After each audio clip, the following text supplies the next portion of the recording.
A final home game of the season for Manchester United, with Mark Skinner calling for his players to give the fans something to cheer about. Brighton have never won here. Could they, though, make it back-to-back wins against Manchester clubs this afternoon? Yeah, it's a really good opportunity for Brighton today, isn't it? Just to show what they're capable of as a side. As you say, beating Arsenal recently in the FA Cup, then beating Manchester City. So a really good test for them today against the Manchester United side that, you know, maybe didn't perform as they would have liked last week in the 0-0 draw against Tottenham Hotspur. But now they've made a numerous amount of changes, as you say, that we expect to see a very different Manchester United side today. Yes, changes that feel like a stronger Manchester United side to start today. Dario Vidicic, the visiting head coach, who will be taking his team into at least an FA Cup semi-final.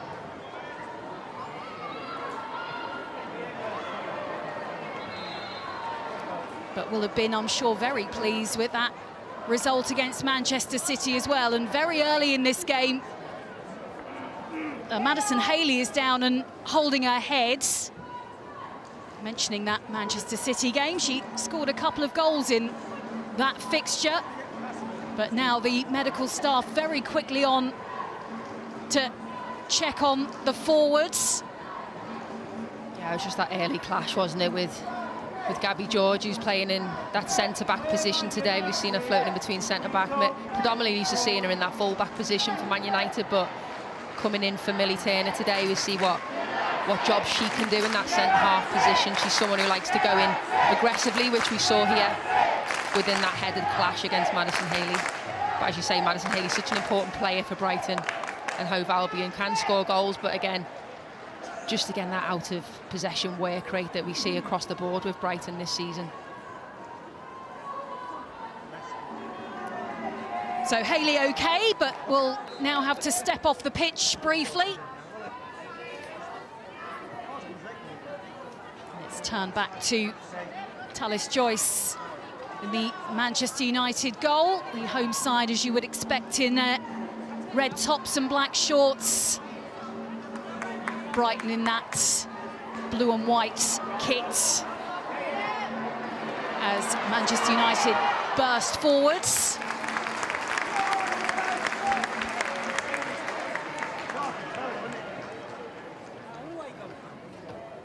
Quickly taken throw in. And some early urgency from Ella Toone. So she came off the bench against Tottenham. But a start for the England international this afternoon. Yeah, as you say, we're already seeing that urgency from her, looking to come into feet, but also looking to provide those runs in advance that just gives the Brighton defenders something extra to think about. Comes to Riviere. Rosa Koufaji tries to stay with her. It'll be a run for Rolfo. Rolfo will collect the ball again. Back to two. Now a chance for a cross into the 6-yard box. And an important interception to stop it finding its way all the way to Melvin Mallard.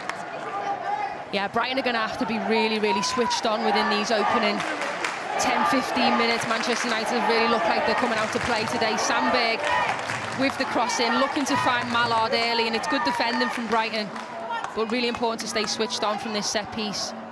So first corner of this game will be for the home side.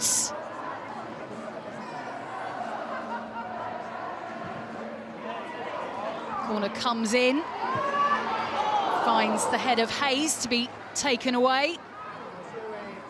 Brighton just trying to get it out of their 18-yard box. Yeah, really good defending from Caitlin Hayes on both occasions there with her head. She is really strong aerially, and we expect her to be quite busy today in those central areas.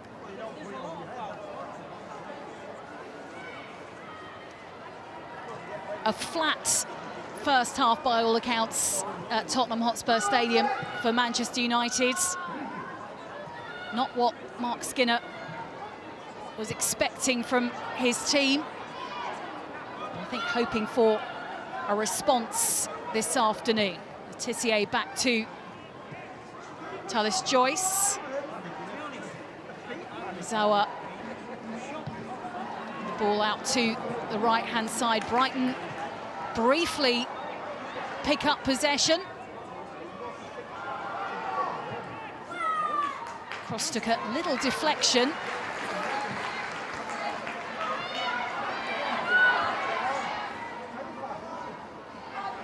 Forward from Venegas. Riviere with the last touch to take it out of play. Ball will come to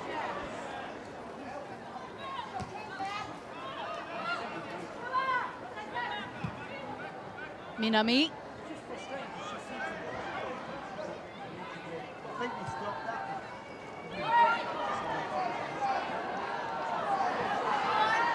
Mallard stays with her.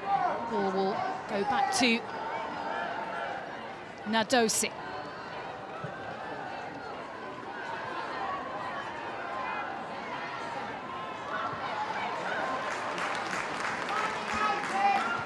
That's good defending there from Manchester United. Just see them be patient in the way they press Brighton, then letting them kind of set themselves into a little bit of a trap. And now managing to open up and try and find those spaces that Brighton have left.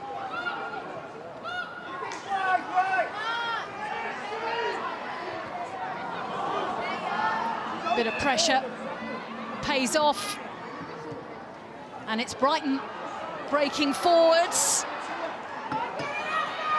The angle getting slightly awkward, but still going forwards with Kankovic, and a first opportunity for Brighton in this game. Yeah, and Brighton just showing what they can do and how dangerous they can be, especially in those transitioning moments. And you know, a little bit of a slip up there from Maya Letitia in the centre of the park, and opportunity for Brighton to capitalise on, which I thought Gabby George did really, really well, to just stand up and defend and be patient in the way she approached that defensive moment. Fran Kirby with this corner for Brighton. It's dealt with at the near post, but will go out for a second successive corner off the legs of Gabby George.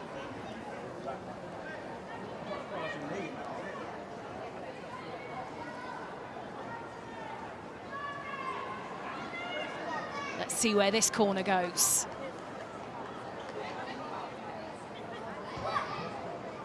This one to the far post, to a Brighton head and over. Yeah, Frank Kirby's opted to change it up a little bit there with the delivery.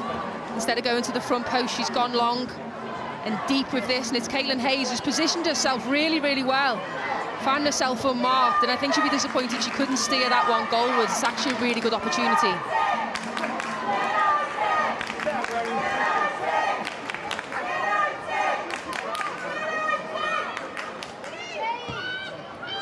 Manchester United failing to score against Tottenham, while Brighton were scoring 3 against the league leaders. Following their FA Cup win against Arsenal. Looking to extend their unbeaten run to 5 games here this afternoon, as racing Ella Toon is halted in her tracks by a raised flag by the referee's assistants.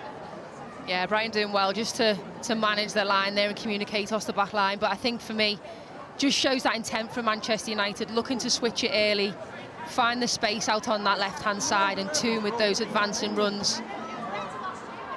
It's clearly different to the way they approached last week and the way they've started this game. They're looking a lot brighter and a lot more switched on early on. Turn from Haley.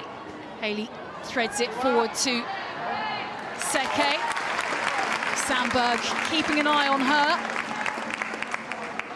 I'm sure that was the instruction to the Manchester United number 2 this afternoon. Stick to Seke. Yeah, I think it's going to be a really interesting matchup between Sandberg and Sege, just down that right-hand side for Brighton. Little back heel. Haley will try and turn. Doesn't manage to do so. Toon is squeezed between a couple of Brighton players. Seke hoping to find Kirby. Little slip from Minami. He's just sort of checking her boots there as well, as it finds its way back to Nadosi, the Nigerian international.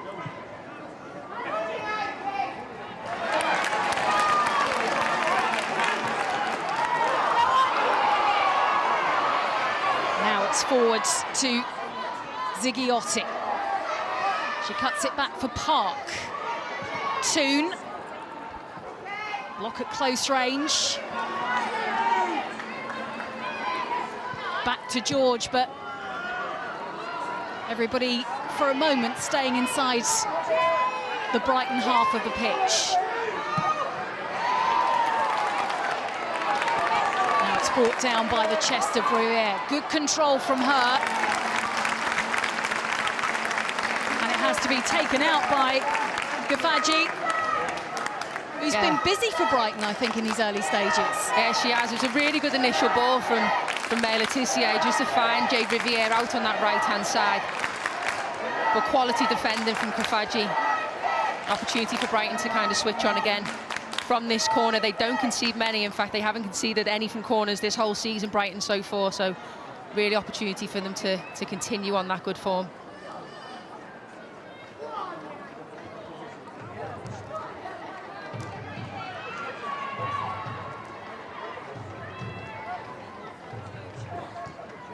Corner is eventually delivered, and it's headed back to the corner taker Park. Now it's Sandberg who plays it back in.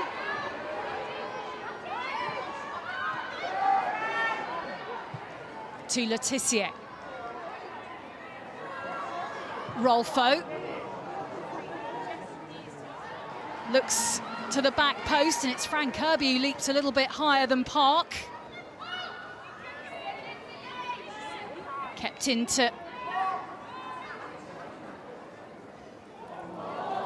finds Zighiotti. Riviere cuts it back, but another flag raised by the referee's assistants. But both teams are trying to be creative at the moment, Fern, aren't they? Yeah, again, Brighton just managing to ride that wave of pressure from Manchester United. Jade Riviere did really, really well to keep that ball alive from Park. It just looked like it was going to go out of play. But again, a good start from Manchester United, just to try and keep Brighton within their own final third. Mark Skinner, the longest serving manager in the BWSL, 5 seasons.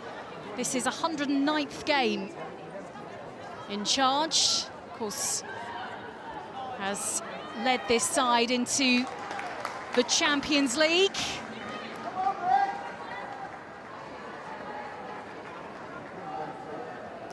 Still a relatively young side, of course, Manchester United.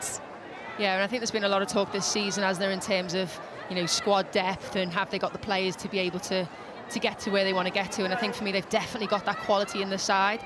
It's just about increasing the depth within that, because we saw what impact it had on them when, you know, they've had injuries to such important players in terms of Toon, Sandberg, you know, Vongerheim coming back last week from injury as well. So, yeah, for me, I think a really positive season for them.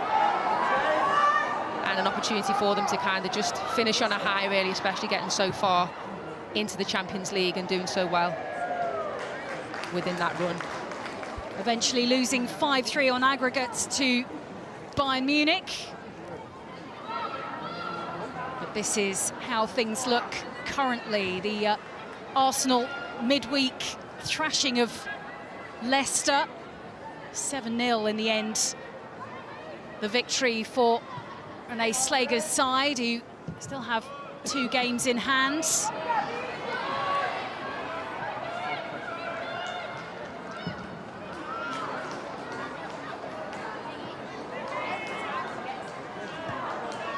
thought maybe the title race was run, but who knows? Yeah, it seems to still be alive. I think for me, looking back at that table in terms of, you know, those lost points that Manchester United lost against Tottenham, I think that was a real opportunity missed for them to stay within those, you know, staying within those Champions League places. It looks to be, you know, it's difficult for them now, having Chelsea in that final game. Everything will go down to that one. Yeah, away against Chelsea will be Manchester United's final game of the league season.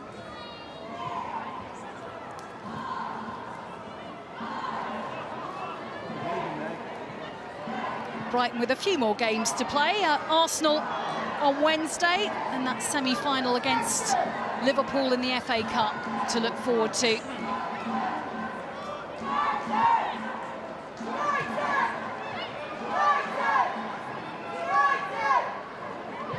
Kirby just drops her shoulder.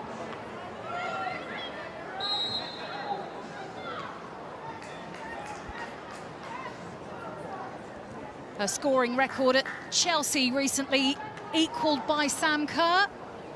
Fran Kirby. Yeah, she's a phenomenal player, isn't she? And, you know, you can see what she brings to this team, not only kind of goal scoring, like you said, we used to see her do at Chelsea, but now she's providing those assists to really important goals for Brighton. She did so in the game last week for Madison Haley. You know, we see she's kind of being able to have that vision and maybe just step back a little bit, but provide the goals for Brighton, and her experience and her awareness, you know, is second to none. And what does Brighton side need?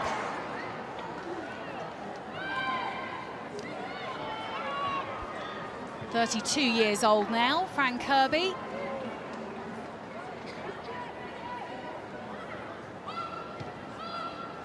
But still, some goals in those boots, as well as some assists. Back to Tullis Joyce. 7 clean sheets this season in the league from the Manchester United keeper. Shared the Golden Glove with Hannah Hampton last season. Struggling to get it out from the back at the moment. Yeah, you can see Jade Riviere just calling for it really early out on this right-hand side. It's taken maybe that one extra pass to go into Tullis Joyce, into Maya Letitia, then to find it out, which is allowing Brighton to get themselves back into shape. It might be that they can try and hit her early and miss players out to find the space in that right-hand side.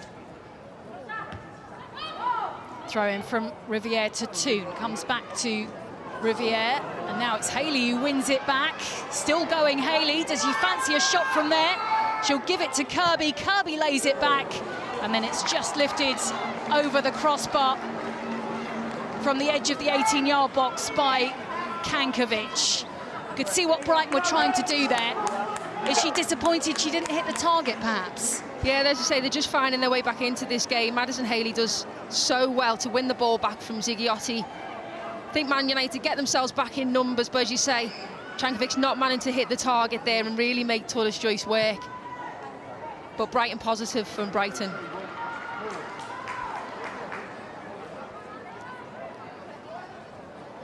One goal this season for the Brighton number 10 in the BWSL.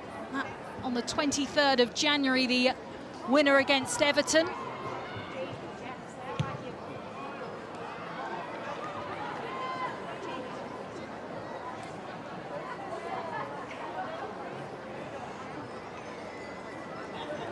Another former Chelsea player in this Brighton side, and it's with Kirby. Breaking forwards, Kafaji is waiting. Comes back for a low shot from Rule, who was up the pitch for the visitors. And Manchester United having to do a bit more defending in these last few minutes. Yeah, and again, it's come from a position where, you know, where they started off with the ball, Manchester United, but that player again we just spoke about, Fran Kirby, who does so well to pick the ball up, and then it's those transition moments for Brighton that I think are going to be so key. It's just whether they can find a way to unlock the Manchester United defence. Venegas to Kafaji. Still going Kafaji, might roll just behind Haley. It's picked up, comes out to Venegas, whose cross is blocked.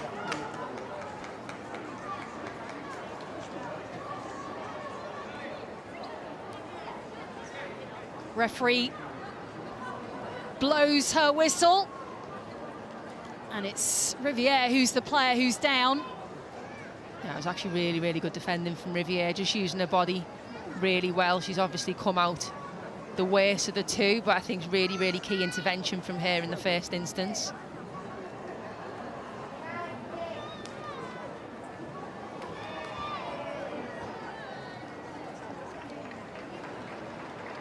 Just looks to be in quite a bit of discomfort there and fell awkwardly in the tackle.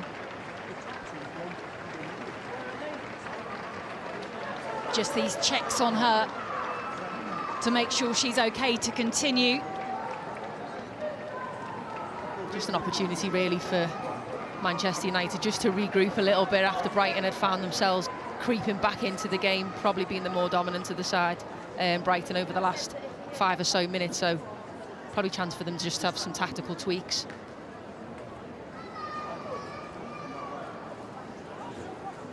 So this is where the ball has been in the first 21 minutes of this game.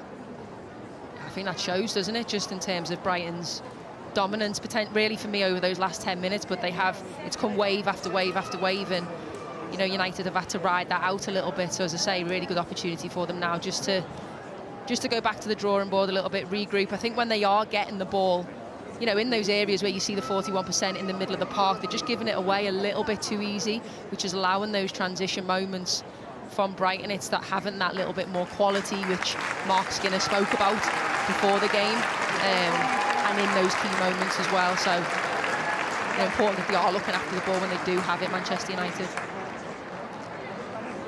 That was after quite a positive start, I thought, from Manchester United. Looks like Riviere's okay, which is good. Intense studying of the tablet. Just one win in their last 8 in all competitions for Manchester United. 5 losses and 2 draws in that time, which is what has led to some added scrutiny on this team and on Mark Skinner. Yeah, I think you're right, and I think, you know, there will be scrutiny because they are such a, you know, a massive club, Manchester United, and people will be looking for them to win in, you know, all areas really, and kind of put themselves on the map, which they have done. But I think, you know, if you look at the wider context, a lot more games to contend with, real big injuries in important places. Here it's to find Rolfo. Now it's with Mala. Nadosi was out of a 18-yard box. Yeah, Mala just drifting offside there, but I think really good to see the communication from Caitlin Hayes and Minami in that back line. You can see they're holding the line well.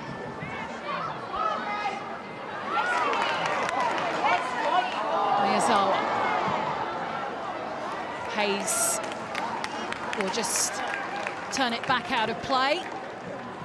And it was Caitlin Hayes who was deep in conversation with her head coach while that treatment was being handed out to Riviere.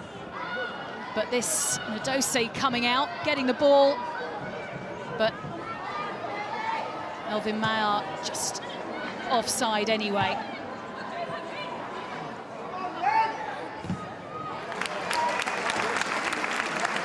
Goes out off Riviere.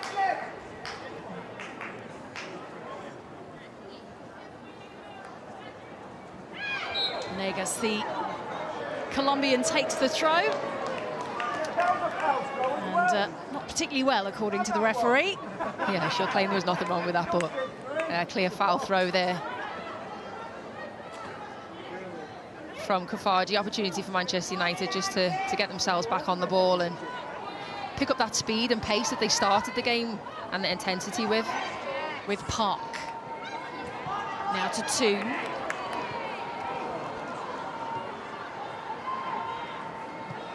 One back by Seke.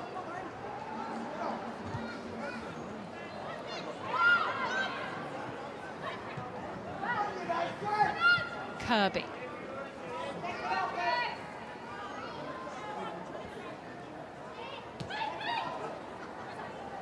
forward from Venegas, but will end up going out of play.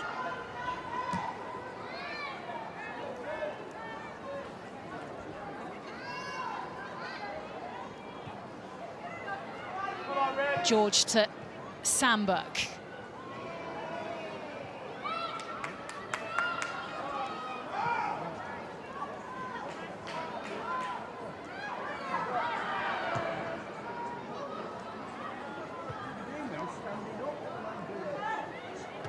It's good pressure from Brighton there, really, just to force Tullis-Joyce into going long, and then they'll pick up the seconds into this midfield, which, you know, they're controlling at times. Brighton with Cankovic and Kirby coming short just to pick up the ball in those areas.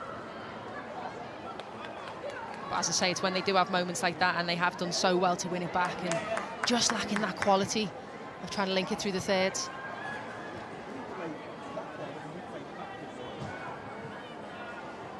Well, the record in this fixture is very much in Manchester United's favour. They've won each of their 6 home league games against Brighton by an aggregate score of 17 goals to 0. So they have not conceded a goal at home against Brighton in the league in their 6 meetings. But I think those kind of records are always there to be broken, aren't they? Yeah, that is some record though, isn't it? That will definitely gives you that psychological edge coming into a game like this, especially at home.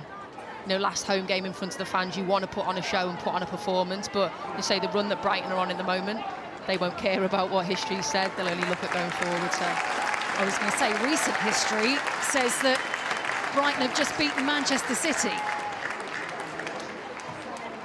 Exactly, so, you know, all history goes out the window, and it's what they do moving forward from here, and they picked up a lot of confidence in that win last week against Manchester City, especially coming from a goal down as well, to go on and get the 3 points. Yeah, Manchester City had the lead 5 minutes into that match. Seemed to be the dominant team in the first half. 3-2 win in the end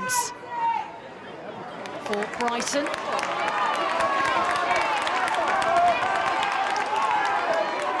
Riviere encouraged forward by the home fans. Park has Venegas just leaning into her.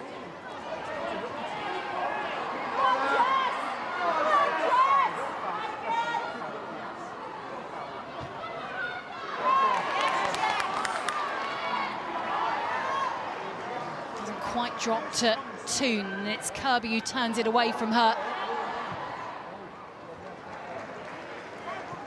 I actually thought Jess Park did really, really well in that situation. I think it is easy when you get in those positions to go a little bit too heavy, maybe to foul and give away possession, but she brought her side back into it really high up the pitch. It's probably the part of her game that isn't really spoke about as much as that off the ball, that work rate, that intelligence. Bruno Fernandes was recently shown some videos of Jess Park and said he admires the way that she plays. I think the 2 players have been compared to each other recently. She is that type of player, though, that can just kind of change a game in an instant, and that's what Manchester United have expected from her and have seen on so many occasions this season.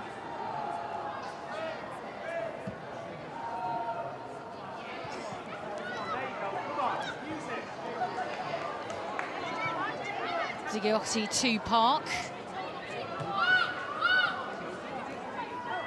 It's moved from Manchester City to Manchester United.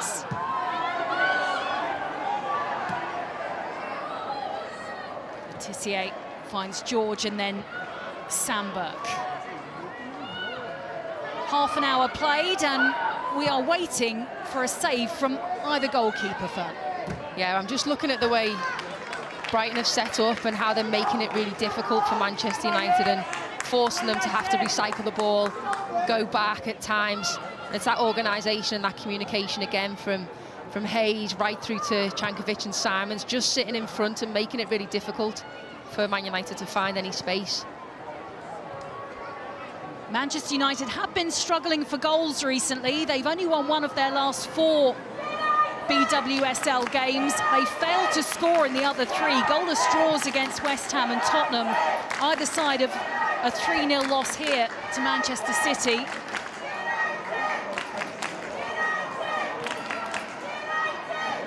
It's probably a welcome return to fitness in that case for Ella Toone.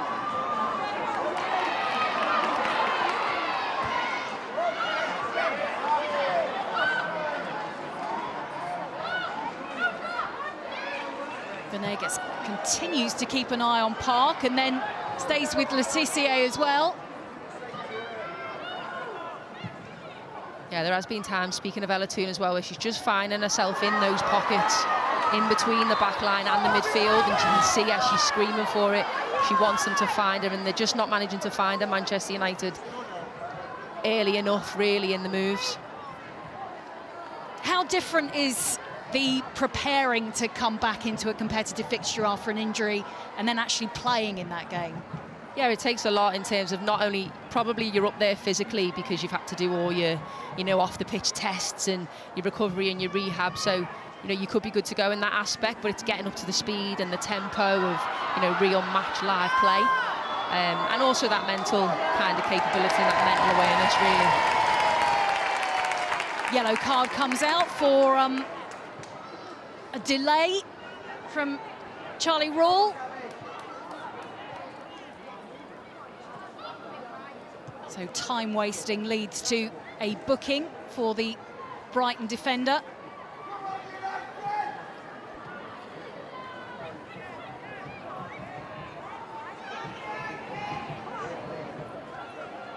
It's a silly one to pick up, isn't it? Here though it's with Toone. Toone racing forward, Rolfo's there, but Nadose gets there first. That was a really clever little ball from Toone, wasn't it? Just to try and slide Rolfo in between the lines. And it was just the pace, and it was a little bit too much. That meant Nadose could come and claim for it. Former Barcelona player, Rolfo. Champions League winner twice.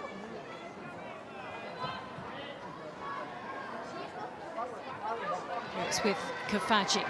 Tries to get the better of Riviera and does manage to get the cross in, and Tallis Joyce had to get a glove to that.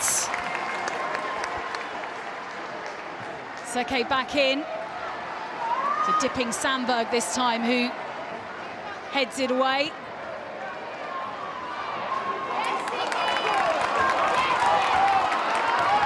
And now Manchester United quickly up the other end.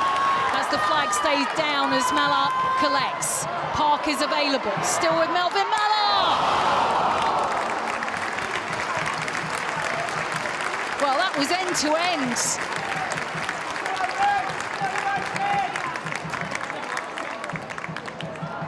The Brighton goalkeeper just being checked on by her teammates.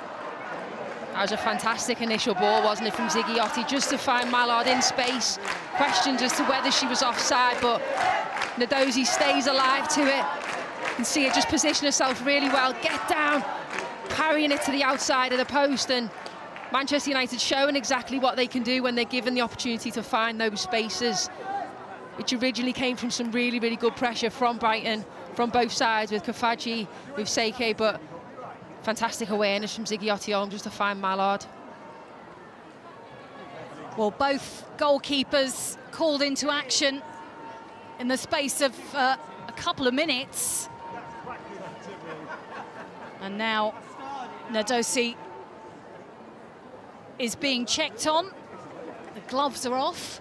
Yeah, Tallis Joyce there as well. She did really, really well. As that original ball came in from Kafaji, she was under a lot of pressure. Players on rushing to her, but she managed to get the outstretched arm just to push it out of danger.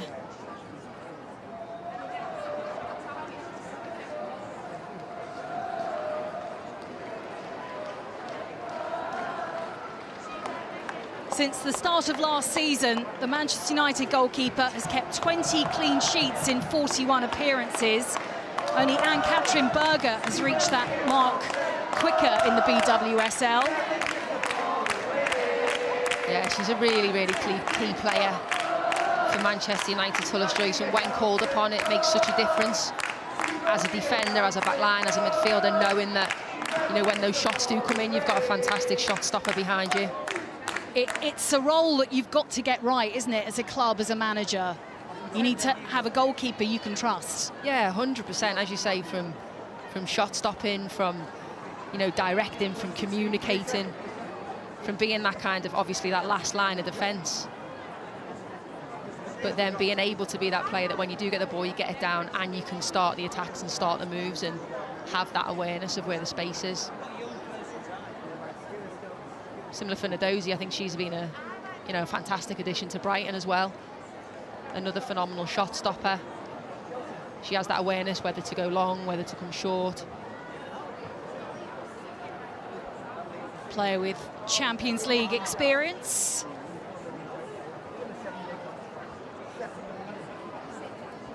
This was the build-up that we spoke about before. Kafaji doing really, really well to get that cross in. I think it was Madison Haley who was coming onto it just to try and get that attack in with pressure from Anna Sandberg, and there you go, Tullis-Joyce doing really, really well and gets herself back into position for the next one.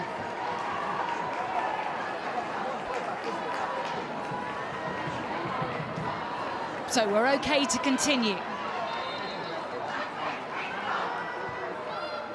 Corner as a result of that save is taken short. Lifted to the far posts. Dossi gets a glove to it. Rolfo can't quite get the contact she wanted. Yeah, but I think both goalkeepers will be really key, really important in this game. As you say, Nadozie there called upon, comes and claims with the punch as well.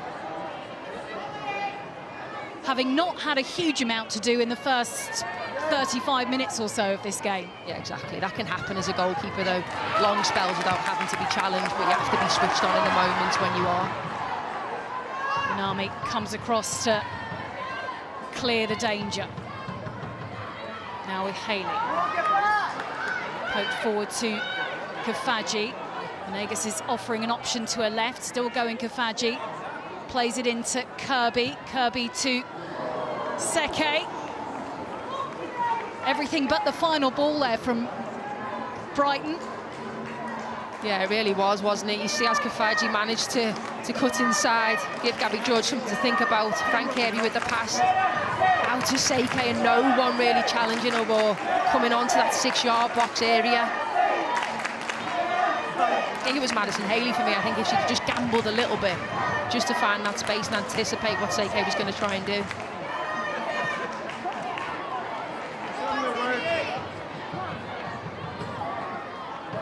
Rolfo.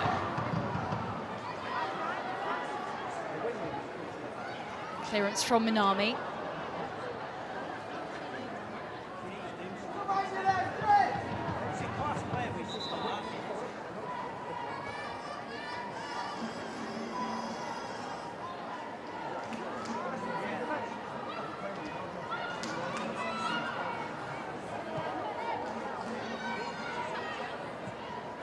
Tullis-Joyce. Oh, it will come to Cankovic, and she will score for Brighton. An error at the back from Manchester United, and Brighton take full advantage. Cankovic to make it Manchester United 0, Brighton 1. Yeah, you can see the looks of disappointment, can't you, on the Manchester United players' faces, that they've caused their own issues with this one. You see the ball just comes back into Tullis-Joyce, trying to play into Miyazawa. It's a dangerous one. Cankovic latches onto it, really composed around the goalkeeper, does really well with the finish. It wasn't all to do for her. Steps onto it, that awareness to just dink, take it round. Letitia can't get there, can't get the challenge in. And it's a really, really good finish from Cankovic, but Manchester United causing their own problems there. You know, we've just been speaking about the importance of your goalkeeper and shot stopping, but it's that playing out from the back, and yeah, she'll be really, really disappointed with that one. As you say, you saw the expressions on some of the Manchester United players' faces as that goal went in. She did still just have to kind of keep her cool, stay composed. Maya Letitia almost managed to block the shots, but Brighton would not be denied. Yeah, that's when you're trying to play, aren't you? You're trying to play black from Gabby George, play into Tullis Joyce. She then is trying to play into the midfield, but I'm not sure Miyazawa actually wants the ball. But it's almost as if they're programmed to do it and try it anyway, and completely the wrong side, and makes it easy for Cankovic just to step onto it. And historic moment, Brighton have scored a league goal away against Manchester United.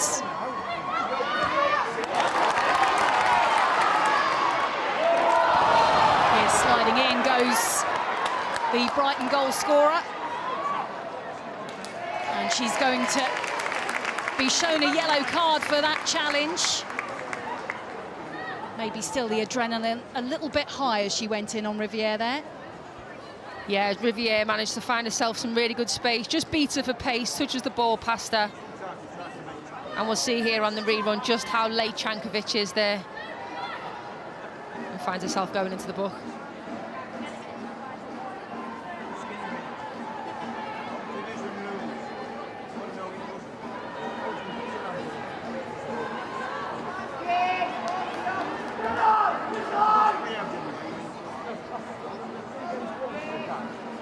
Had a few knocks and bumps in this first half, hasn't she? Yeah, she's been in the wars, hasn't she? It does lead to a free kick. Chance for Manchester United to respond from this set piece to the far post. It's Haley who gets her head to it first. Now Kirby chasing the ball forwards. Yeah, you have to give Brighton credit for the way they've defended, and especially earlier as well, as those crosses or those corners have come in. I think on that occasion it was Madison Haley actually back defending with the header, but you know, if it's not one player, it's the other, and it's those first and second balls that are really important to this Brighton side. A league win against Leicester, an FA Cup win against Arsenal, a league win against Manchester City, and now ahead here against Manchester United. Brighton in impressive recent form.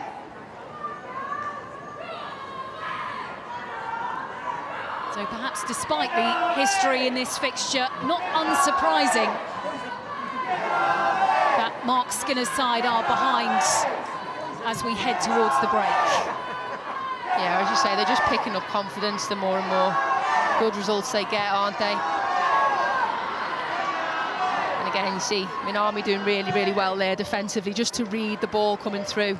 And they don't concede many goals, Brighton. I think 24 goals all season they've conceded. So yeah, they're a really difficult side to break down, and you know, Manchester United are finding that today. Yeah, 12 at home and 12 away in the against column for Brighton.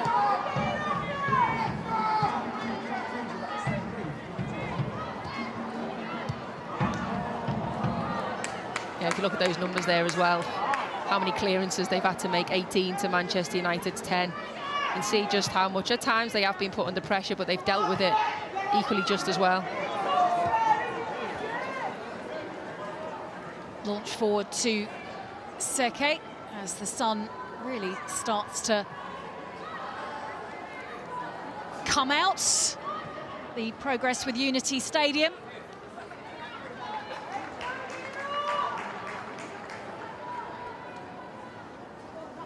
I think there will probably be a fair amount of added on time at the end of this first half. Some injuries that we've seen in this first 45.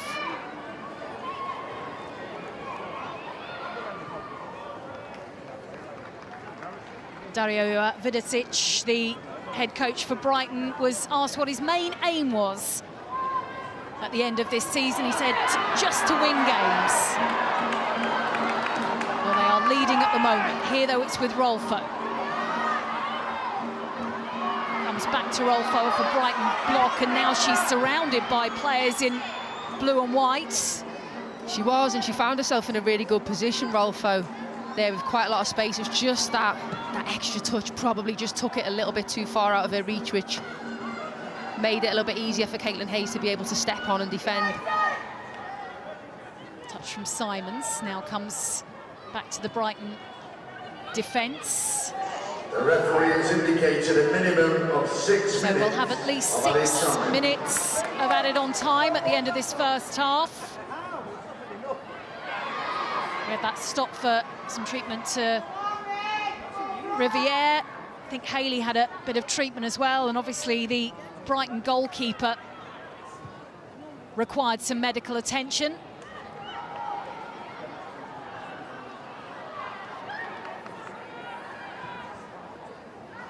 Kirby.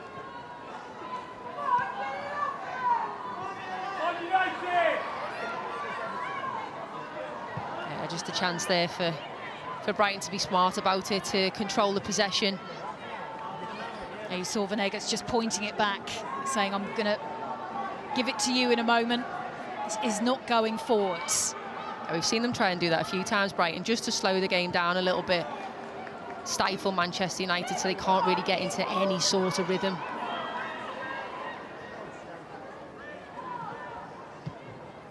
Simons back to Hayes. Manchester United just watching Brighton pass this at the moment.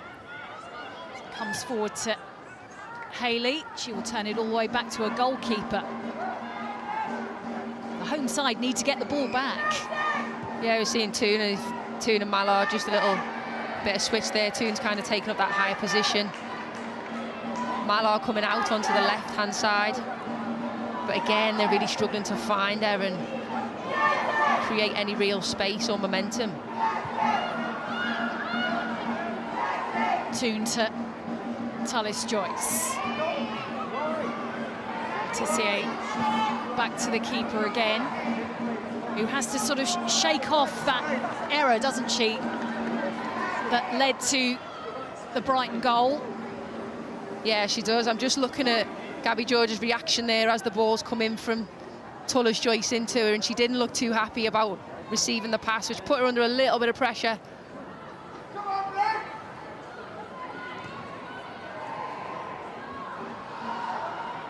With Rule. Kirby to Chankovic.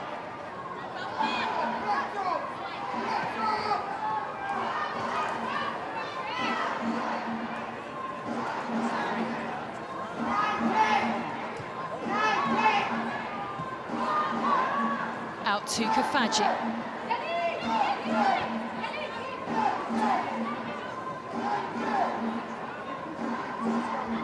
Manchester United just sitting back.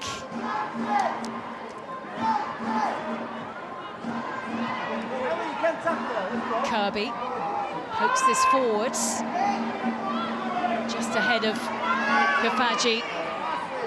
Haley stays up there as well. And it's just launched back up the pitch by Manchester United over the head of Rolfo. Yeah, and then an easy one really for Brighton, as you say, just to be able to pick that one up, go back to the start and the drawing board and then keep hold of the ball again. And Manchester United being made to work for this. You say it's relatively even over the course of the game. You know, it's ebbed and flowed, as we spoke about, but Manchester United dominating the possession. They're around 56% of the possession, but they've only still both had one shot on target, so it's about them not really creating anything to trouble Brighton in Ndozie's goal. Well, time might be running out for them to get an equaliser before the break.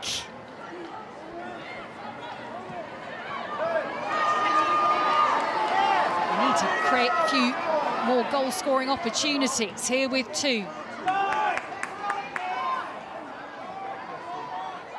Riviere finds Toon again. Headed away. Riviere watches it out for a quickly taken throw-in.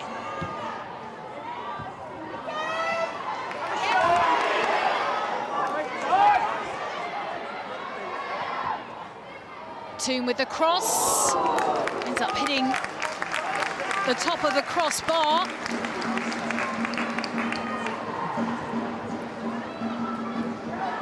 Yeah, Zigiotti, who manages to find Toon, just comes a little bit wide for her. Definitely gone for the cross, I think, but coming off the crossbar itself. But again, I've been impressed with the way Brighton have defended. In the build-up to that, I think it was Minami, 2 or 3 clearances. She seems to be everywhere at the moment in that centre of defence.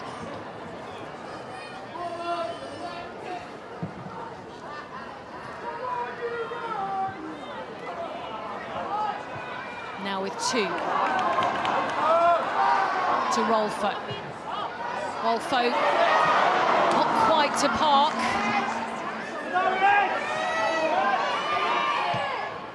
Riviere forward this time, off the head of Mallard.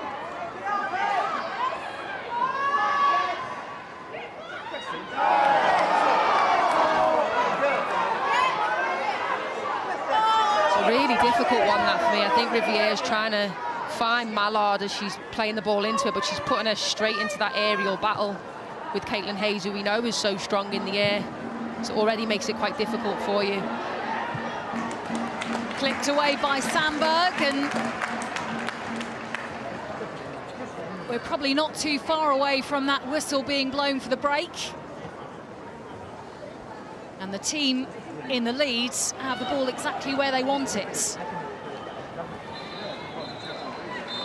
And so that is it, the half-time whistle blows.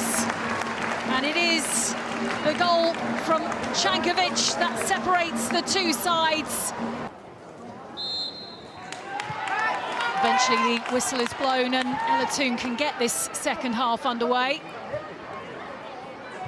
How much is said at half-time, you know, about performances, about errors perhaps, Fern, or do you keep that for later?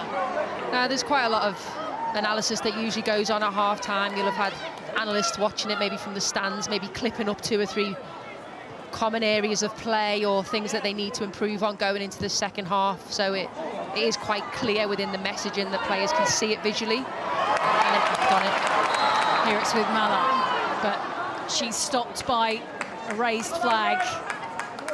And you can see that Ella Toon is just bursting with energy and frustration, probably in equal measures at the moment. Yeah, I think it was her face we panned to, wasn't it, when the goal went in, just kind of that, you know, that air of disappointment from the way in which they've conceded, because at times within this game they have been, you know, playing well. It's just that final link-up play and that bit of quality that's been missing at times. Kafaji still running at Riviere. Brighton get the early throw in this second half. Player Rosa Kafaji won't be able to play for Brighton in their next game, of course, because she's on loan from Arsenal. And that behind the decision to start her this afternoon in what was only the 1 change for Brighton from the side that started their 3-2 victory over Manchester City.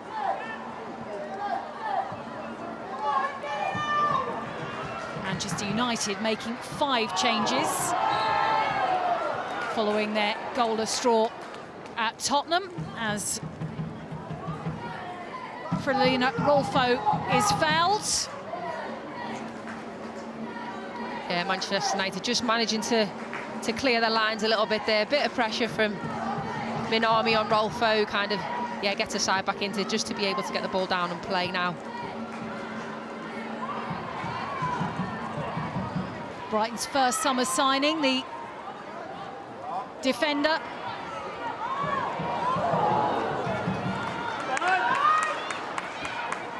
Very experienced international player.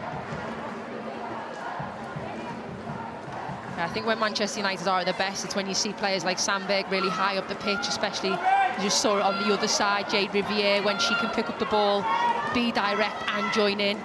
It creates that overload for Manchester United, and they are so threatening and frightening when they do it properly. Cankovic with Toon. Both players end up dropping down onto the pitch.